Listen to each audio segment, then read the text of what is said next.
नमस्कार दोस्तों, स्वागत है आपका हमारे YouTube चैनल फैक्ट मास्टर पर। दोस्तों, आज के इस वीडियो में हम लोग बात करेंगे संविधान की। संविधान की ये सीरीज बहुत ही इंपॉर्टेंट है। सारे प्रश्न आपको वन लाइनर मिलेंगे और फैक्चुअल प्रश्न मिलेंगे और बहुत ही कम समय में आप जो है बहुत सारे प्रश्न देख पाएंगे। तो दोस्तों चलिए शुरू करते हैं। डिस्क्रिप्शन बॉक्स में टेलीग्राम ग्रुप का लिंक दिया हुआ है, लिंक जा करके आप ज्वाइन कर सकते हैं ग्रुप को, क्योंकि वहाँ पर आपको नोट्स भी मिल जाएंगे, PDF वगैरह मिल जाएंगी। तो चलिए वीडियो को शुरू करते हैं, संविधान को स्टार्ट करते हैं। दोस्तों, आप सभी जानते हैं कि ईस्ट इंडिया कंपनी जो है वो 1600 में आई थी, लेकिन हम लोग रेगुलेटिंग एक्ट से संविधान को पढ़ेंगे। 1773 में रेगुलेटिंग एक्ट आया। बहुत बार पूछा गया है, सन पूछा जाता है अधिकतर, और जो भी जितने भी एक्ट हैं, क्योंकि इस वीडियो में हम लोग पढ़ रहे हैं जो संविधान है उसका संवैधानिक विकास क्या है, संवैधानिक इतिहास क्या है। तो दोस्तों सबसे पहले रेगुलेटिंग एक्ट आया था 1773 में, और इसमें वन लाइनर ही है और पूरा फैक्चुअल है। तो ईस्ट इंडिया कंपनी पर संसदीय नियंत्रण की शुरुआत हुई थी। रेगुलेटिंग एक्ट में बंगाल के गवर्नर को बंगाल, बम्बई और मद्रास तीनों प्रेसिडेंसी का गवर्नर जनरल बनाया गया। किसमें बनाया गया? रेगुलेटिंग एक्ट में। ये भी प्रश्न पूछा जाता है, तो यहाँ पर ये बहुत ज़्यादा इंपॉर्टेंट है। सेकंड पॉइंट कि बंगाल के गवर्नर को बंगाल, बम्बई तथा मद्रास तीनों प्रेसिडेंसियों का गवर्नर जनरल बनाया गया। गवर्नर जनरल 4 सदस्यीय परिषद की सहायता से कार्य करता था, यानी कि जो गवर्नर जनरल था उसमें उनके 4 सदस्य थे जिनकी सहायता से वो कार्य करता था। परिषद के सदस्य सीधे सम्राट द्वारा नियुक्त होते थे और सम्राट ही उन्हें हटा सकता था। यानी कि जो गवर्नर जनरल की जो टीम थी 4 सदस्यों की, उसमें उनकी नियुक्ति होती थी सीधे सम्राट के द्वारा और सम्राट ही उन्हें हटाता था। मद्रास और बम्बई के गवर्नर अपनी परिषद सहित गवर्नर जनरल के अधीन थे, यानी कि जो मेन गवर्नर जनरल था उसके अधीन थे मद्रास और बम्बई के गवर्नर। ठीक है। कलकत्ता में एक सर्वोच्च न्यायालय की स्थापना की गई थी। रेगुलेटिंग एक्ट 1773 को आप पढ़ रहे हैं। इसके दौरान कलकत्ता में एक सर्वोच्च न्यायालय की स्थापना की गई, जिसके निर्णय के विरुद्ध सम्राट के सम्मुख अपील की जा सकती थी। ये व्यवस्था रेगुलेटिंग एक्ट में की गई थी। उसके बाद आया ट्रिब्यूनल एक्ट 1781, यानी कि न्यायाधिकरण अधिनियम। सपरिषद गवर्नर जनरल को सर्वोच्च न्यायालय के अधिकार क्षेत्र से मुक्त रखा गया। सर्वोच्च न्यायालय की अधिकारिता बंगाल के सभी निवासियों द्वारा निर्धारित कर दी गई। कंपनी की अदालतों के विरुद्ध गवर्नर जनरल को अपील की जाती थी। ये इस चीज़ में व्यवस्था की गई ट्रिब्यूनल एक्ट 1781 में। उसके बाद आया पिट्स इंडिया एक्ट। ये भी बहुत महत्वपूर्ण है और पूछा यह जाता है कि पिट्स का इंडिया एक्ट कब आया था। तो ये आया था 1784 में। डेट आप लोग याद रखिएगा, चाहें तो आप डेट नोट करके भी रख सकते हैं, बहुत ज़्यादा इंपॉर्टेंट है, क्योंकि जो फैक्चुअल क्वेश्चन पूछे जाते हैं उसमें डेट्स ही ज़्यादातर पूछी जाती हैं। पिट्स का इंडिया एक्ट जब पारित हुआ तो इसमें व्यवस्था की गई कि कंपनी की व्यापारिक गतिविधियों को कोर्ट ऑफ डायरेक्टर तथा राजनीतिक गतिविधियों को बोर्ड ऑफ कंट्रोलर के अधीन कर दिया गया। कोर्ट ऑफ डायरेक्टर और बोर्ड ऑफ कंट्रोलर ये सीधे जो है आपके इंग्लैंड से जो है राजनीतिक गतिविधियां और व्यापारिक गतिविधियां देखते थे। बम्बई और मद्रास की प्रेसिडेंसियों को राजनय, युद्ध तथा राजस्व के मामलों में गवर्नर जनरल के अधीन किया गया। यानी 3 चीज़ों में जो है मद्रास और बम्बई की प्रेसिडेंसियों को हवाले कर दिया गया गवर्नर जनरल के। गवर्नर जनरल की परिषद की संख्या 4 से 3 कर दी गई। यानी पहले आपने पढ़ा कि 4 सदस्य होते थे, लेकिन अब जो है 3 सदस्य कर दिया गया। किसमें? पिट्स इंडिया एक्ट जब पारित किया गया। उसके बाद दोस्तों आता है चार्टर अधिनियम 1793। चार्टर अधिनियम के तहत क्या किया गया? बोर्ड ऑफ कंट्रोलर की शक्तियों को इसके अध्यक्ष के हाथ में केंद्रीकृत कर दिया गया, जो ब्रिटिश मंत्रिमंडल का सदस्य होता था। ये बदलाव चार्टर अधिनियम 1793 में किया गया। यानी कि बोर्ड ऑफ कंट्रोलर की जो शक्तियां थी अब किसके अधीन हो गई? ब्रिटिश मंत्रिमंडल के सदस्य के अधीन हो गई, यानी कि वो अध्यक्ष हो गया। कंपनी को अगले 20 वर्षों के लिए व्यापार का एकाधिकार दे दिया गया।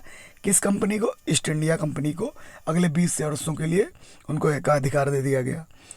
बोर्ड के सदस्यों तथा कर्मचारियों के वेतन भारत के राजस्व से देने की व्यवस्था की गई। ये किया गया चार्टर अधिनियम 1793 के अंतर्गत। उसके बाद आता है चार्टर अधिनियम। संक्षिप्त में आप पढ़ रहे हैं और फैक्चुअल चीज़ें पढ़ रहे हैं तो इनको नोट करना भी जरूरी है। और संविधान की ये सीरीज कंटिन्यू रहेगी जब तक ये पॉलिटी और संविधान खत्म नहीं हो जाता, क्योंकि यहाँ से भी प्रश्न आपके यूपी टेट और उसमें भी पुटअप होते हैं। यूपी टेट में आपके जो सेकेंड वाला पेपर आता है उसमें बहुत ज़्यादा क्वेश्चन देखने को मिलते हैं। चार्टर अधिनियम 1813 उसके बाद आया। इसमें क्या किया गया, इसमें वही सेम काम किया गया। ईस्ट इंडिया कंपनी को 20 वर्षों के लिए व्यापारिक अधिकार दे दिया गया, किंतु कुछ अन्य ब्रिटिश व्यापारियों को यह अधिकार दिया गया। चाय के व्यापार और चीन के साथ व्यापार का एकाधिकार कंपनी के पास ही रहा, यानी कि जो चाय का व्यापार था और चीन के साथ जो व्यापार उनका चलता था उसका पूरा काम ईस्ट इंडिया कंपनी खुद देखने लगी। उसके बाद आता है चार्टर अधिनियम 1833, चार्टर एक्ट 1833। इसमें क्या किया गया, कंपनी के सभी व्यापारिक अधिकार समाप्त हो गए, कंपनी को मात्र राजनीतिक कार्य का अधिकार मिला, वह भी ब्रिटिश क्राउन के नाम पर। 1833 में कंपनी के एकाधिकार व्यापारिक अधिकार समाप्त किए गए। ये प्रश्न बार बार पूछा जाता है तो आपको याद रखना है, चार्टर अधिनियम 1833 के तहत व्यापारिक अधिकार समाप्त किए गए थे और मात्र राजनीतिक कार्य दिया गया था, वो भी ब्रिटिश क्राउन के नाम पर। बंगाल का गवर्नर जनरल संपूर्ण ब्रिटिश भारत का गवर्नर जनरल बना। इस वजह से ये 1833 का जो चार्टर अधिनियम है उसमें जो पॉइंट नंबर 2 है, यानी कि बंगाल का गवर्नर जनरल संपूर्ण ब्रिटिश भारत का गवर्नर जनरल बना, ये इंपॉर्टेंट हो जाता है। ये किसके तहत, चार्टर अधिनियम 1833 के तहत। उसके बाद भारतीय कानूनों को एकीकृत और संहिताबद्ध करने के लिए एक विधि आयोग का गठन किया गया। तो ये भी प्रश्न पूछा जाता, दो यहाँ पर बहुत ज़्यादा इंपॉर्टेंट प्रश्न बन सकते हैं। चार्टर अधिनियम कब आया, 1833। और बंगाल का गवर्नर जनरल संपूर्ण ब्रिटिश भारत का गवर्नर जनरल कब बना, चार्टर अधिनियम 1833 के तहत। और विधि आयोग का गठन किस अधिनियम के तहत किया गया, चार्टर अधिनियम 1833 के तहत। ये 3 क्वेश्चन यहाँ पर बन रहे हैं। आगे बढ़ते हैं। चार्टर अधिनियम 1853। 1853 में क्या हुआ, 1853 का एक्ट जो था ये अंतिम चार्टर एक्ट था। बंगाल के लिए लेफ्टिनेंट गवर्नर जनरल का पद सृजित किया गया। विधायी परिषद और कार्यकारी परिषद को अलग किया गया। ये किसमें किया गया, चार्टर अधिनियम 1853 में। और दोस्तों साथ ही साथ जो 1853 का चार्टर एक्ट था उसमें गवर्नर जनरल परिषद में विधायी कार्य हेतु 2 न्यायाधीश नियुक्त किए गए। याद रखिएगा ये 1853 का चार्टर एक्ट था जिसमें 2 न्यायाधीश नियुक्त किए गए, 4 प्रांतीय प्रतिनिधि जोड़े गए, उच्च सरकारी पदों के लिए खुली प्रतियोगिता की शुरुआत हुई। तो ये भी इम्पोर्टेंट हो जाता है, तो आपको ध्यान में रखना है कि उच्च सरकारी पदों के लिए जो खुली प्रतियोगिता हुई वो 1853 का जो चार्टर एक्ट था उसके तहत की गई। उसके बाद दोस्तों आता है भारतीय शासन अधिनियम 1858, गवर्नमेंट ऑफ इंडिया एक्ट 1858, यानी कि चार्टर एक्ट 1853 में ही समाप्त कर दिया गया। फिर उसके बाद भारतीय शासन अधिनियम 1858 आया। इसमें क्या हुआ, जो कोर्ट ऑफ डायरेक्टर थे, बोर्ड ऑफ कंट्रोलर थे, इनको समाप्त कर दिया गया। भारत सचिव नाम का पद, नए पद का सृजन किया गया। किसके तहत, भारत शासन अधिनियम 1858 के तहत। ये भी याद रखिएगा कि जो भारत सचिव नामक पद का सृजन किया गया था वो किया गया भारत शासन अधिनियम 1858 के तहत। भारत सचिव ब्रिटिश मंत्रिमंडल का सदस्य होता था और भारतीय मामलों में ब्रिटिश संसद के प्रति उत्तरदायी भी होता था। भारत सचिव की सहायता के लिए 15 सदस्यीय टीम भारत परिषद का गठन किया गया। गवर्नर जनरल को क्या कहा जाने लगा, वायसराय। 1858 का ये एक्ट है, ध्यान में रखिएगा तारीख। ब्रिटिश भारत पर वह गवर्नर जनरल के रूप में शासन करता था, किंतु देशी नरेशों से ब्रिटिश राजा के प्रतिनिधि वायसराय के रूप में मिलता था। ये चीज़ें इसमें कही गई। तो गवर्नर जनरल को क्या बोला जाने लगा, वायसराय, ये पूछा जाता है। भारतीय प्रशासन केंद्रीकृत हो गया, सारी शक्तियां गवर्नर जनरल के हाथ में आ गई जो भारत सचिव के प्रति उत्तरदायी था। इस प्रकार ईस्ट इंडिया कंपनी की सत्ता पूरी तरह समाप्त हो गई। कब, 1858 का जो गवर्नमेंट ऑफ इंडिया एक्ट था उसके तहत। फिर उसके बाद आता है गवर्नमेंट ऑफ इंडिया एक्ट 1861। इसमें क्या किया गया, गवर्नर जनरल की शक्तियों का विस्तार कर दिया गया, उसे अध्यादेश पारित करने की शक्ति प्रदान कर दी गई। गवर्नर जनरल को बंगाल, उत्तर पश्चिम सीमा प्रांत, पंजाब में विधान परिषद स्थापित करने की शक्ति प्रदान कर दी गई। यानी कि जो भारतीय शासन अधिनियम 1861 था उसमें गवर्नर जनरल की शक्तियाँ बढ़ गईं। इन विधान परिषदों द्वारा पारित विधियां गवर्नर जनरल की स्वीकृति के बाद प्रवर्तनीय हो गई थी। भारत में अंग्रेजी राज की शुरुआत के बाद पहली बार भारतीयों को विधायी कार्य के साथ जोड़ा गया। उसके बाद आता है भारतीय शासन अधिनियम 1892, गवर्नमेंट ऑफ इंडिया एक्ट 1892। इसमें क्या हुआ, केंद्रीय और प्रांतीय व्यवस्थापिका परिषद में गैर सरकारी सदस्यों की संख्या में वृद्धि की गई। अप्रत्यक्ष चुनाव प्रणाली की शुरुआत हुई। ये पूछा जाता है, ये बहुत ज़्यादा इंपॉर्टेंट है कि अप्रत्यक्ष चुनाव प्रणाली की शुरुआत किस अधिनियम के तहत हुई, गवर्नमेंट ऑफ इंडिया एक्ट 1892 के तहत। व्यवस्थापिका के सदस्यों को वार्षिक बजट पर विचार विमर्श करने तथा प्रश्न पूछने की शक्तियां दे दी गई। भारत शासन अधिनियम 1909, गवर्नमेंट ऑफ इंडिया एक्ट 1909। इसमें क्या किया गया कि भारत सचिव जो था और गवर्नर जनरल की कार्यकारिणी में भारतीयों को प्रतिनिधित्व दिया गया। भारत शासन अधिनियम 1909। तो ये भी प्रश्न यहाँ पे इंपॉर्टेंट हो जाता है कि भारतीयों को प्रतिनिधित्व किस एक्ट के तहत दिया गया, भारत शासन अधिनियम 1909 के तहत। मुस्लिम समुदाय के लिए पहली बार पृथक प्रतिनिधित्व की व्यवस्था की गई। ये भी इम्पोर्टेंट है। तो 1909 यहाँ पे दो क्वेश्चन ज़्यादा इम्पोर्टेंट हो जाते हैं। मुस्लिम समुदाय के लिए पहली बार व्यवस्था की गई 1909 में, भारतीयों को प्रतिनिधित्व दिया गया 1909 में। इसके बाद प्रांतीय विधान परिषद के आधार पर वृद्धि की गई। इसमें निर्वाचित गैर सरकारी सदस्य शामिल किए गए, मतलब राज्य स्तर पर विधान परिषद में वृद्धि की गई। विधान परिषद के सदस्यों को सामान्य हित के मामलों में प्रस्ताव लाने का अधिकार दे दिया गया। तो ये भी इम्पोर्टेंट हो जाता है, जो गवर्नमेंट ऑफ इंडिया एक्ट 1909 है। तो ये भी 1909 भी, यहाँ से भी प्रश्न बहुत ज़्यादा पुटअप होते हैं। अगला आता है भारत शासन अधिनियम 1919। ये भी बहुत ज़्यादा इम्पोर्टेंट है। भारत शासन अधिनियम यानी गवर्नमेंट ऑफ इंडिया एक्ट 1909। इसमें क्या हुआ, द्वैध शासन की शुरुआत हुई। पहला ये क्वेश्चन बहुत ज़्यादा इम्पोर्टेंट है। प्रांतों में यानी कि जो स्टेट्स थी उसमें द्वैध शासन की शुरुआत हुई। कब हुई, भारतीय शासन अधिनियम 1919 के तहत। प्रांतीय विषयों को सुरक्षित और हस्तांतरित दो भागों में विभाजित कर दिया गया। सुरक्षित विषयों पर गवर्नर अपनी कार्यकारिणी के सहयोग से निर्णय लेता था, जबकि हस्तांतरित विषयों पर प्रशासन व अपने मंत्रियों का सहयोग करता था। ये चीज़ें थीं। केंद्र में द्विसदनात्मक विधायिका की स्थापना की गई, यानी केंद्र में 2 सदन स्थापित किए गए।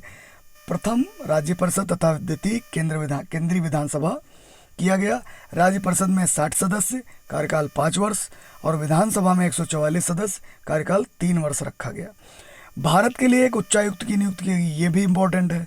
कब की गई, 1919 के एक्ट के तहत, जो यूरोप में भारतीय व्यापार की देखभाल करता था। एक नरेश मंडल की स्थापना की गई थी 1919 में, जो देसी नरेशों का यह मंडल सामान्य हित पर विचार करता था। उसके बाद आता है भारत शासन अधिनियम 1935, government of India 1935, government of India act. इसमें यह जो पूरा अधिनियम था यह श्वेत पत्र पर आधारित था। ध्यान में रखिएगा, अगर पूछा जाए कि श्वेत पत्र पर आधारित कौन सा अधिनियम है, 1935 आप टिक मारेंगे। भारतीय संविधान का यह मुख्य आधार बना। अधिनियम में अखिल भारतीय संघ बनाने का प्रावधान रखा गया। प्रांतों में द्वैध शासन की व्यवस्था को समाप्त कब किया गया, 1935। पूर्ण उत्तरदायी सरकार बनाई गई। केंद्र में द्वैध शासन की स्थापना की गई, यानी कि प्रांतों से द्वैध शासन चल रहा था उसकी व्यवस्था को समाप्त किया गया। केंद्र में द्वैध शासन की स्थापना की गई इस अधिनियम के तहत। सुरक्षा, वैदेशिक संबंध, धार्मिक मामलों में गवर्नर जनरल के हाथ में केंद्रित किया गया। अन्य मामलों में गवर्नर जनरल की सहायता से मंत्रिमंडल की व्यवस्था की गई। संघीय न्यायालय की स्थापना की गई 1935 के तहत, जिसके विरुद्ध प्रिवी काउंसिल लंदन में की जा सकती थी, और ब्रिटिश संसद को सर्वोच्च माना गया। सांप्रदायिक निर्वाचन पद्धति को विस्तार दिया गया। उड़ीसा और सिंध 2 नए प्रांत कब बने, 1935 में। बर्मा, म्यांमार को भारत से अलग किया गया 1935 में। अदन को इंग्लैंड के औपनिवेशिक कार्यकाल के अधीन किया गया। बरार को मध्य प्रांत में शामिल किया गया। प्रधानमंत्री तथा मंत्री जैसे शब्दों का प्रयोग पहली बार किया गया कब, गवर्नमेंट ऑफ इंडिया एक्ट 1935 के तहत। याद रखिएगा, बिल्कुल बिठा लीजिएगा दिमाग में। अब आते हैं दोस्तों, जो आखिरी अधिनियम था, भारतीय स्वतंत्रता अधिनियम 1947, यानी जो भारतीय संविधान का जो संवैधानिक इतिहास था उसमें ये जो एक्ट थे बहुत ज़्यादा इंपॉर्टेंट थे। तो जो जो चीज़ें हमने इंपॉर्टेंट बताई हैं उनको नोट कर लीजिएगा, बहुत ज़्यादा इंपॉर्टेंट है। भारतीय स्वतंत्रता अधिनियम 1947, इसमें क्या हुआ, भारतीय स्वतंत्रता अधिनियम 1947 का प्रारूप माउंटबेटन योजना पर आधारित था। पहला क्वेश्चन। इस योजना को 3 जून 1947 को प्रस्तुत किया गया। दूसरा क्वेश्चन बनता है, इसमें भारत तथा पाकिस्तान 2 डोमिनियन राज्यों की स्थापना का प्रस्ताव रखा गया 1947 में, तो इस वजह से ज़्यादा इम्पोर्टेंट है। दोनों राज्यों की सीमा के निर्धारण के लिए सीमा आयोग का गठन किया गया 47 में, जिसके अध्यक्ष थे सिरिल रेडक्लिफ। तो इन्हीं के नाम पर वो जो डिवाइडर रेखा है भारत पाकिस्तान को जो डिवाइड करती है, वो रेडक्लिफ रेखा कहलाती है, यानी कि उसको नापने वाले जो लेखपाल थे वो यही थे। इस अधिनियम की प्रवर्तन तिथि 15 अगस्त 1947 थी। 15 अगस्त 1947 को भारतीय शासन अधिनियम 1935 के अंतर्गत स्थापित सभी संवैधानिक पद स्वतः समाप्त हो गए, यानी जो चीज़ें 1935 में बनाई गई थी वो अपने आप खत्म हो गए। सन जो अधिनियम 47 था, उसके प्रवर्तन के साथ ब्रिटिश क्राउन का भारत पर आधिपत्य समाप्त हो गया। तो ये बहुत ज़्यादा इंपॉर्टेंट है। दोनों राज्यों की स्वतंत्र सत्ता को मान्यता दी गई, उन्हें ब्रिटिश कॉमनवेल्थ से अलग होने का अधिकार दिया गया। दोनों राज्यों को अपने अपने पृथक संविधान सभा के गठन का अधिकार दे दिया गया। सिविल सेवकों की सेवा शर्तों में कोई परिवर्तन नहीं किया गया, उनकी सेवाएं जारी रखी गई।